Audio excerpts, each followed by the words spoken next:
நேற்றும் அதிசயம் அற்புதம் நடந்தது, இன்னைக்கும் அதிசயம் அற்புதம் நடக்குது, நாளைக்கும் அதிசயம் அற்புதம் நடக்கும் அப்படின்னு சூப்பர் ஸ்டார் ரஜினிகாந்த் அவர்கள் சொல்வார். அதேமாரி ஒவ்வொரு ரஜினிகாந்த் ரசிகர்களுடைய வாழ்க்கையிலும் அதிசயம் அற்புதம் நடக்குங்க, அது உண்மை. இப்போ சூப்பர் ஸ்டார் ரஜினிகாந்த் அவர்கள் ஒரு ட்விட்டர் வாழ்த்து மெசேஜ் சொல்லியிருக்காரு. வெல்கம் 2025 அப்படிங்கிற அந்த ஹேஷ்டேக்கில், நல்லவங்களை ஆண்டவன் சோதிப்பான், கைவிட மாட்டான். கெட்டவர்களுக்கு ஆண்டவன் நிறைய கொடுப்பான், ஆனால் கைவிட்டு விடுவான். புத்தாண்டு நல்வாழ்த்துக்கள். புத்தாண்டு வாழ்த்துக்களில் இந்த ஒரு கருத்தை அவர் சூப்பர் ஸ்டார் ரஜினிகாந்த் அவர்கள் சொல்கிறாங்க அப்படின்னா அதுக்குள்ளே பல விஷயங்கள் இருக்குங்க. அதாவது என்னென்னா, நம்மளில் பலர் இல்லை சிலர் ரொம்ப நல்லவங்களாக இருப்பாங்க, ஆனால் எனக்கு நிறைய கஷ்டங்கள் இருக்கே, என்னை மட்டும் ஏன் ஆண்டவன் இப்படி சோதிச்சுட்டு இருக்காரு அப்படின்னு நமக்குள்ளே நம்ம பேசிகிட்டு இருப்போம். அது கிடையாது. நல்லவங்களை ஆண்டவன் சோதித்து தான் பார்ப்பான், ஆனால் கைவிடவே மாட்டாங்க.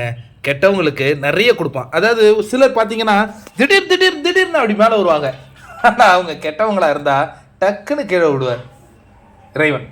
இதுதான் ரொம்ப அற்புதமான முறையில் தனது புத்தாண்டு வாழ்த்தாக சூப்பர் ஸ்டார் ரஜினிகாந்த் அவர்கள் சொல்லியிருக்காங்க. அதனால் எல்லோரும் நம்பிக்கையாக இருங்க.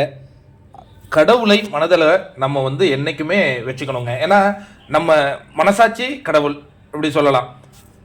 ஒரு பயம் இருக்கணும், அந்த வாழ்க்கையின் மேலே ஒரு பயம் இருந்தால் தான் நம்மளுடைய வாழ்க்கையில் ஒரு உண்மை இருக்கும். இதுதாங்க சூப்பர் ஸ்டார் ரஜினிகாந்த் அவர்கள் அந்த புத்தாண்டு செய்தியாக சூப்பர் ஸ்டார் ரஜினிகாந்த் அவர்களுடைய ரசிகர்களுக்கு மட்டும் இல்லாமல் உலகமெங்கும் வாழும் மக்களுக்கு சொல்லியிருக்காங்க. ஏற்றுக்கிட்டவங்க ஹாப்பியாக இருக்கலாம்.